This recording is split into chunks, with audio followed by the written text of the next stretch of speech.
As we look ahead to a new administration in the USA, as well as new hopes and challenges for the years to come, the APHA has a mission to make health a top priority for our nation, a vision shared by Dr. Virginia Caine, president of the National Medical Association, who joins us now. Thank you for being here. Thank you for having me. So first, let's do a check. What do you think about health as a top priority in this nation? What's our grade? Where do we stand? So I think we're probably as a grade, and when you go from 1 to 5, with 5 being the top priority, we're probably a 4. Okay. I think we saw the consciousness of folks realizing how important health is, and when we looked at some of the adverse health outcomes that occurred as a result of COVID-19, a lot of attention was brought to it, especially when we looked at all of those hospital, public health agencies that cared for this epidemic of individuals who were impacted. Before we had a vaccine, they put their lives at risk related to the contagiousness of this. So this really caught the attention of the public. As you look ahead and you think, what do I want our public health system to look like? What does a system look like that really champions health as a society? We have to really improve our access to health care. So, public health is about assessment, policy development, and assurance of services. But we've seen a tremendous gap in our income and social status of a lot of our populations, and we're having new individuals come into our country that are now living with us from other countries. And so how do you navigate that healthcare system? So you bring up the policies. What do you think are the key policies that public health professionals should be trying to drive forward?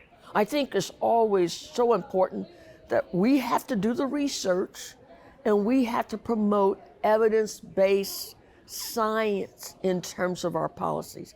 But it also involves getting the best experts in place to say, what recommendations should we make based on the data that we have today?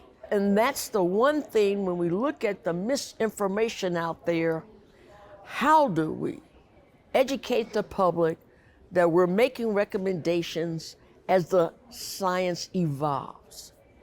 So as an infectious disease specialist, talk to me about the intersection of individual health priorities versus national and collective health priorities. So public health is all about looking at populations as a whole in its entirety.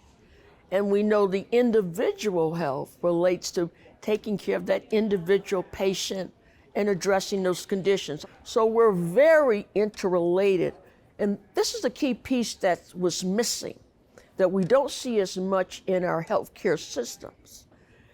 They don't always have the expertise of addressing the social determinants of health. So, safe housing, food insecurity. So who addresses the safe housing? Public health agencies working in partnership with their healthcare systems, addressing those food insecurities. Who goes into those vulnerable populations? And so we have to have those mobile systems, mobile testing sites available in those areas where they reside. So what's your hope for the future? I'm excited about the future. Just coming to the conference of APHA, and I see all of that young generation and just people from across the country that are here. And I've attended a lot of the sessions, and oh my God, the information that's shared, the experiences where people are sharing their success stories has just been incredible. A lot of people with the same commitment. Thank you so much. It's the passion, remember, and the energy makes the difference.